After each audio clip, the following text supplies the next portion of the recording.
हम दोनों बस के पीछे वाली सीट पर अकेले बैठे थे। वह काफी सुंदर और नौजवान थी।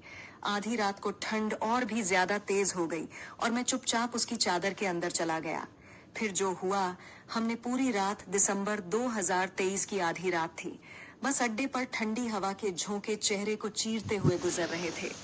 मैं टिकट लेकर बस में चढ़ा तो देखा ज्यादातर सीटें भरी हुई थीं। लोग अपने अपने कोट, शॉल और कंबलों में सिमटे हुए बैठे थे। बस के सबसे पीछे कोने वाली आखिरी सीट पर सिर्फ एक लड़की बैठी थी, सुंदर सी, खिड़की के पास। मैंने इधर उधर देखा, बाकी जगह भरी थी तो मैं वहीं पीछे चला गया। यह सीट खाली है? मैंने हल्के से पूछा। वह मेरी तरफ देखी, बड़ी बड़ी आंखें जिनमें नींद और ठंड दोनों का असर था। उसके चेहरे पर ऊनी टोपी और गले में मफलर था, लेकिन आधा चेहरा चादर में छुपा हुआ था। हाँ, बैठ जाइए, उसने धीरे से कहा। मैं बैठ गया और तुरंत महसूस हुआ कि बस के पीछे हवा थोड़ी और ठंडी लग रही थी। शीशों के किनारों से हल्की हल्की बर्फीली हवा अंदर घुस रही थी। लड़की ने मोटी ऊनी चादर में खुद को अच्छे से लपेट रखा था, बस चेहरा ही थोड़ा बाहर था। बस के चलते ही बाहर की लाइटें धुंध में गुम होने लगी थीं। अंदर हल्की सी पीली रोशनी थी जो पीछे तक आते आते मंद पड़ गई थी। मैं खिड़की से बाहर देख रहा था, लेकिन बर्फीली हवा कानों तक पहुंच रही थी। थोड़ी देर बाद मैंने उससे पूछा, ठंड बहुत लग रही है ना? वह हल्के से मुस्कुराई। हाँ, इसलिए तो यह चादर है, मैंने हंसकर कहा। भाग्यशाली हो तुम, मेरे पास तो सिर्फ जैकेट है। वह कुछ नहीं बोली, बस मफलर को और कसकर लपेट लिया। हम दोनों कुछ देर चुप रहे। बस के झटकों में कभी मेरा कंधा उसके कंधे से टकरा जाता तो वह हल्के से खिसक जाती, फिर वापस उसी जगह आ जाती। करीब 1 घंटे बाद वह खिड़की से सिर टिकाकर सो गई। बाहर धुंध गहरी हो चुकी थी और हवा और भी ठंडी हो गई थी। मेरी जैकेट अब ठंड रोकने में नाकाम थी, उंगलियां सुन्न हो रही थीं। मैंने देखा उसकी चादर के किनारे से थोड़ी गर्माहट बाहर आ रही थी, जैसे अंदर एक अलग ही मौसम हो। आधी रात के करीब ठंड इतनी बढ़ गई कि मैं और सह नहीं पाया। मैंने एक पल सोचा, कह दूं कि थोड़ा चादर दे दो, लेकिन वह गहरी नींद में थी। फिर जाने कैसे मैंने धीरे धीरे हाथ बढ़ाया और चादर का किनारा पकड़ा और धीरे से अपने ऊपर खींच लिया। जैसे ही मैंने चादर ओढ़ी, उसमें से हल्की सी महक आई, जैसे किसी ताजे फूल की या शायद उसके बालों की खुशबू। मैं थोड़ा और सरक आया ताकि पूरा हिस्सा ढक जाए। अब हम इतने पास थे कि हमारे कंधे पूरी तरह छू रहे थे। वह नींद में जरा भी नहीं हिली। उसकी सांसों की गर्माहट अब मेरे गालों के पास महसूस हो रही थी। ठंड जैसे धीरे धीरे पीछे हट रही थी और उसकी जगह एक अजीब सी गुनगुनाहट आ रही थी। बस के झटके से उसका सिर मेरे कंधे पर आ टिक गया। मैं चुप रहा, बस उस पल को महसूस करता रहा। उसकी उंगलियां चादर के नीचे हल्के से हिलीं और शायद अनजाने में मेरे हाथ को छू गईं। वह छुअन बर्फीली रात में किसी अंगीठी की तरह थी। वह अब भी कुछ नहीं बोली और मैं भी चुप था, लेकिन उस चुप्पी में भी एक अनकहा रिश्ता बन रहा था। ठंड, सफर और एक ही चादर के अंदर बसी गर्माहट के बीच बस रात के अंधेरे में सरकती जा रही थी। पीछे की सीट पर हल्की सी कंपन महसूस हो रही थी, शायद इंजन की गड़गड़ाहट और सड़क के झटकों का असर था। बाहर घुप अंधेरा था, बीच बीच में हेडलाइट की पीली किरणें धुंध को चीरने की कोशिश करती, लेकिन 2-3 मीटर से आगे कुछ दिखाई नहीं देता था। चादर के भीतर हल्की सी गर्माहट थी, लेकिन बाहर का मौसम लगातार इसे चुनौती दे रहा था। ठंडी हवा के झोंके हर बार बस के रुकने या मोड़ लेने पर और तेज लगने लगते। मैं चादर के भीतर थोड़ा और खिसक गया ताकि हवा का एक भी झोंका अंदर न आए। अब हम इतने करीब थे कि उसकी सांसों की लय मेरे कान के पास सुनाई दे रही थी। नींद में भी वह हर थोड़ी देर में हल्का सा हिलती और हर बार उसका सिर फिर मेरे कंधे पर लौट आता, जैसे वह जगह उसके लिए सबसे आरामदेह हो। मैंने अनजाने में अपनी हथेलियां रगड़ी, शायद सुन्न हो चुकी उंगलियों में जान लाने के लिए। तभी उसकी उंगलियां हल्के से मेरी हथेली को छू गईं। मैं ठिठक गया, लेकिन उसने कुछ नहीं कहा, बस नींद में हाथ को वैसे ही छोड़ दिया। उसकी हथेलियां ठंडी थीं, लेकिन उस छुअन में एक अजीब सी सुकून भरी गर्मी थी। बस का ड्राइवर धीमे धीमे गाना गुनगुना रहा था, जो इंजन की आवाज में मिलकर बस एक धुन सा बन रहा था। बाकी यात्री गहरी नींद में थे। पीछे हम दोनों की दुनिया जैसे बस उस चादर के भीतर सिमट गई थी। कभी बस किसी गड्ढे से गुजरती तो हम एक दूसरे के करीब एकदम खींचे चले आते।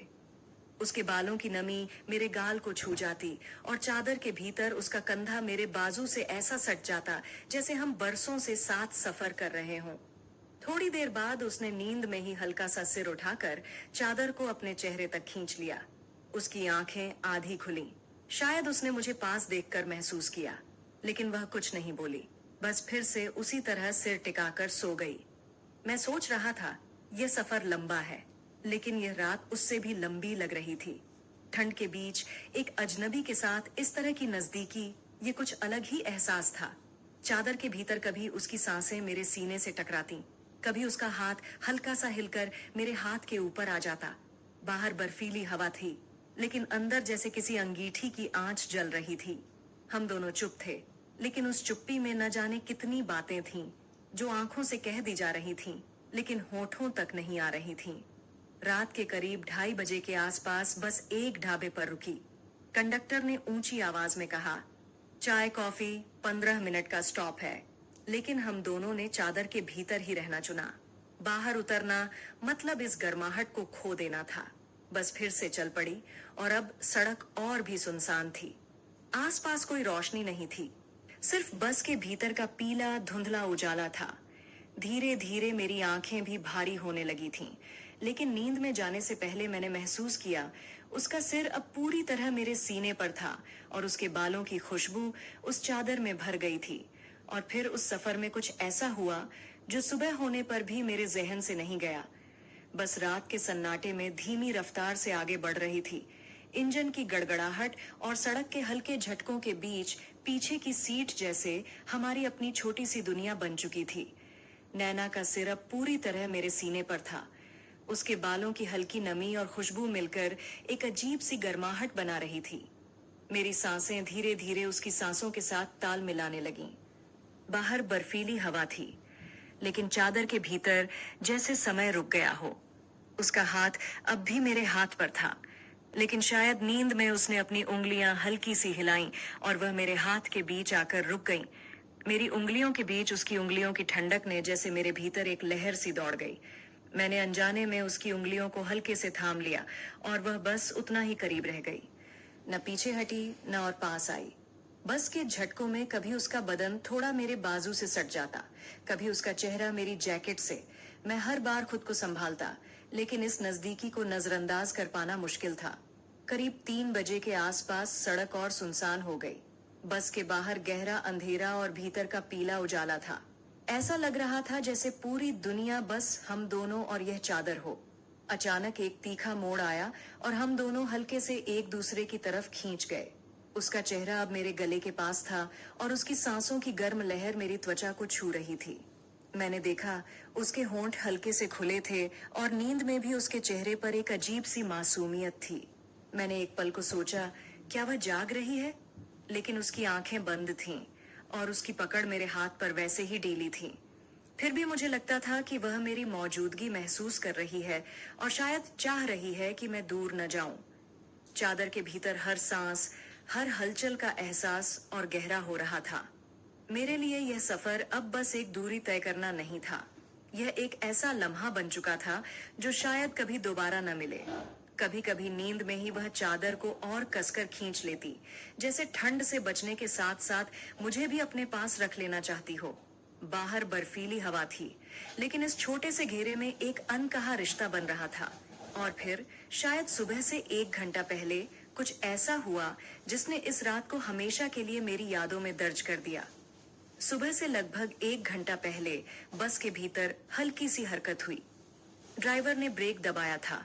शायद किसी ढाबे या छोटी जगह पर बस रुकी थी, लेकिन बाकी यात्री गहरी नींद में थे। खिड़की से आती ठंडी हवा के झोंके ने नैना को हल्का सा हिला दिया। वह जैसे नींद और जाग के बीच थी। उसकी पलकें आधी खुलीं और उसने धीमे से मेरी तरफ देखा। उस नजर में न नींद पूरी थी, न होश पूरी तरह। बस एक कोमल सी पहचान थी कि मैं पास हूँ।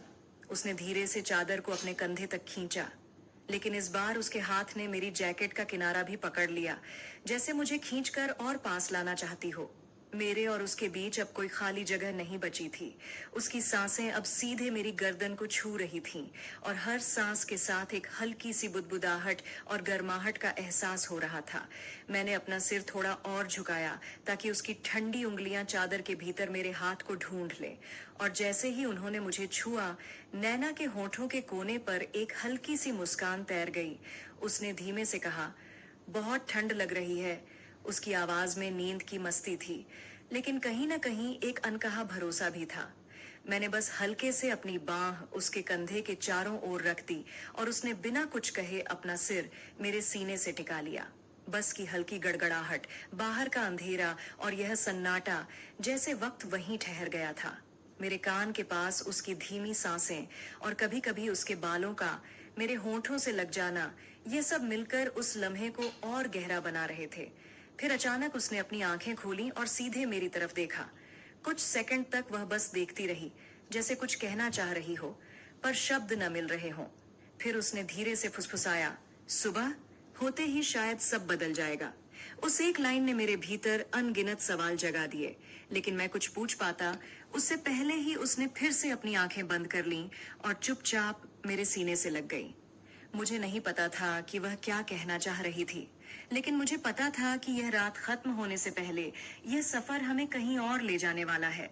सुबह की पहली किरणें बस की खिड़कियों से झांकने लगी थीं। बाहर हल्की सी धुंध फैली हुई थी। सड़क किनारे खेतों में ओस चमक रही थी। बस के अंदर यात्री एक एक करके खिंचाई करते हुए उठने लगे, लेकिन नैना अब भी मेरी बाहों में वैसी ही थी, मानो रात ने उसे अभी तक जाने न दिया हो। ड्राइवर ने ऐलान किया, 5 मिनट का स्टॉप है, चाय नाश्ता कर लो। मैंने धीरे से नैना को जगाने की कोशिश की। नैना, उठो, बस रुकी है। उसने नींद में ही मेरे सीने से चेहरा हटाए बिना कहा, थोड़ी देर और, अच्छा लग रहा है। उसकी यह बात सुनकर मेरे होंठों पर मुस्कान आ गई, लेकिन साथ ही दिल में एक हल्की सी धड़कन भी बढ़ी, क्योंकि रात में उसने जो कहा था, सुबह होते ही शायद सब बदल जाएगा, वह याद आ गया। मैंने उसे धीरे से छोड़ा और दोनों नीचे उतर आए। ढाबे की चाय की खुशबू, सुबह की ठंडी हवा और दूर से आती ट्रक की गड़गड़ाहट, सब मिलकर एक अजीब सी फीलिंग दे रहे थे। हम चाय पी रहे थे, लेकिन नैना का चेहरा कुछ बदला हुआ था। उसकी आंखों में वह हल्की सी शरारत और नरमी अब भी थी, मगर साथ में एक सोच का साया भी। मैंने धीरे से पूछा, सब ठीक है ना? वह कुछ पल चुप रही, फिर बोली, कभी कभी सफर में ऐसे मोड़ आते हैं जहां से वापसी मुश्किल हो जाती है। मैंने उसकी तरफ देखा और कहा, और अगर मैं कहूं कि मैं उस मोड़ तक चलना चाहता हूं? वह मुस्कुराई, लेकिन उस मुस्कान में एक अजीब सी गहराई थी। फिर उसने धीरे से कहा, शायद यह हमारी आखिरी बस यात्रा हो। इस तरह मेरे दिल में सवाल और तेज हो गए, लेकिन उसके लहजे में कुछ ऐसा था कि मैंने और नहीं पूछा। हम वापस बस में बैठे और अब दिन की रोशनी में उसके चेहरे को देखना अलग ही एहसास दे रहा था। रात की नजदीकी अब भी हवा में थी, लेकिन सुबह की रोशनी में सब कुछ थोड़ा बदल गया था। नैना खिड़की से बाहर देख रही थी, लेकिन उसकी उंगलियां मेरी उंगलियों को ढूंढ रही थीं। मैंने उसका हाथ थाम लिया और वह बस चुपचाप पकड़े रही, मानो शब्द अब जरूरी नहीं थे। मुझे अब लगने लगा था कि यह सफर सिर्फ एक मंजिल तक पहुंचने का नहीं है, बल्कि किसी ऐसे सच के करीब जाने का है जो अब तक उसने मुझसे छुपा रखा है। बस शहर के बाहरी हिस्सों में दाखिल हो चुकी थी। बाहर के नजारे बदल गए थे। खेतों की जगह अब छोटी छोटी इमारतें थीं। दुकानों के शटर और सड़क पर भागते लोग दिखने लगे थे। हर गुजरते पल के साथ मेरे दिल की धड़कन थोड़ी तेज हो रही थी, और नैना, वह अब भी खामोश थी। खिड़की से बाहर देखते हुए मैंने धीरे से कहा, नैना, तुम कुछ कह क्यों नहीं रही? उसने मेरी तरफ देखा, फिर हल्की सी मुस्कान दी। कुछ बातें मंजिल पर ही समझ आती हैं। उसका ये कहना मेरे लिए आधा जवाब और आधा नया सवाल था।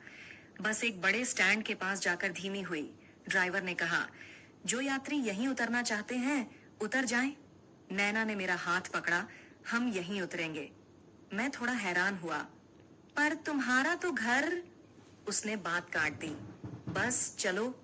हम भीड़ में से निकलते हुए बस से नीचे उतरे। सड़क पर ट्रॉली खींचते लोग, ठेलों से आती गर्म समोसे की खुशबू और दूर से आती किसी ट्रेन की सीटी, सब कुछ जैसे किसी फिल्म का सीन लग रहा था। लेकिन मेरा ध्यान सिर्फ नैना पर था। वह मुझे बिना कुछ कहे एक तंग सी गली की ओर ले जाने लगी। मैं उसके पीछे पीछे चल रहा था। मन में हजार सवाल थे, लेकिन आवाज नहीं निकल रही थी। गली में हल्की सी नमी थी और दीवारों पर पुराने पोस्टर के टुकड़े चिपके हुए थे। आखिर वह एक छोटे से पर साफ सुथरे घर के सामने रुक गई। उसने दरवाजा खोला और बिना मुड़े अंदर चली गई। मैं भी अंदर गया। कमरा सादा था, लेकिन दीवार पर एक पुरानी फ्रेम में रखी तस्वीर ने मेरा ध्यान खींच लिया। उसमें नैना थी, लेकिन उसके साथ एक आदमी और एक छोटी सी लड़की भी थी। मैंने तस्वीर की तरफ इशारा किया। ये कौन है? नैना ने मेरी तरफ देखा। उसकी आंखों में अब वह नरमी नहीं थी, बल्कि एक भारीपन था। वह बोली, यह मेरी जिंदगी का वह हिस्सा है जो मैंने किसी को नहीं बताया। मेरे होंठ सूखने लगे। मतलब? वह पास आई और लगभग फुसफुसाते हुए बोली, ये आदमी मेरा पति था। नैना की आवाज जैसे मेरे कानों में गूंजकर सीधे दिल तक उतर गई। ये आदमी मेरा पति था। मेरे पैरों के नीचे जमीन जैसे एक पल को थम गई। मैं तस्वीर की तरफ देख रहा था और दिमाग में सवालों का तूफान उठने लगा। था मतलब अब नहीं है? मैंने धीरे से पूछा।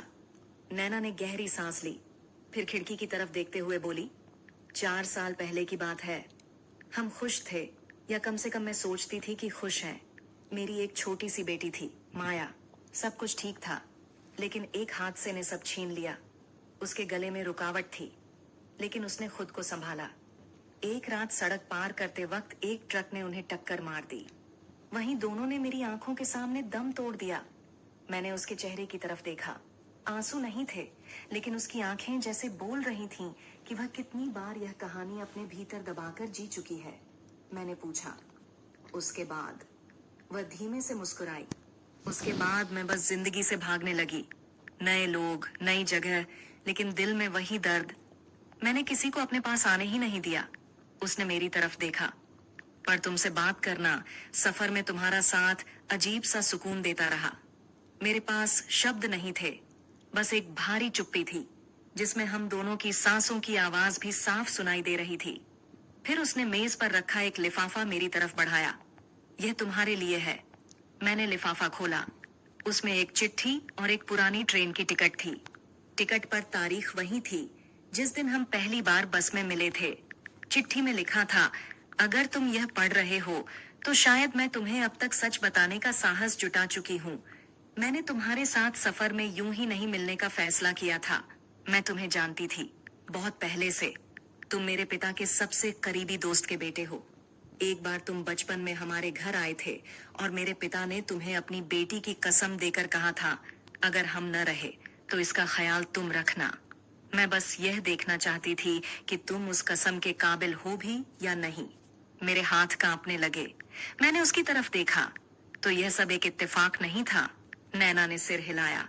नहीं, यह एक इम्तिहान था और तुमने पास कर लिया। मेरे होंठ सूखे थे, लेकिन दिल में एक अजीब सा सुकून था, जैसे कोई अधूरा वादा पूरा हो गया हो। नैना ने धीरे से मेरे कंधे पर हाथ रखा। अब तुम जा सकते हो, लेकिन याद रखना, माया की माँ ने तुम्हें अपना मान लिया है। मैंने बस हल्का सा सिर झुकाया और बाहर निकल आया। गली के मोड़ पर पहुंचकर मैंने आखिरी बार पीछे मुड़कर देखा। नैना दरवाजे पर खड़ी थी, मुस्कुराते हुए, जैसे कह रही हो, अब मैं अकेली नहीं हूँ। और सच में वह अकेली नहीं थी, क्योंकि अब उसका दर्द, उसका भरोसा दोनों मेरे हिस्से थे। तो दोस्तों, उम्मीद करता हूँ कि आपको हमारी कहानी पसंद आई होगी। कहानी पसंद आई हो तो वीडियो को लाइक करें। चैनल पर नए हैं तो चैनल को सब्सक्राइब करें। और हाँ, नोटिफिकेशन बेल को जरूर दबाएं ताकि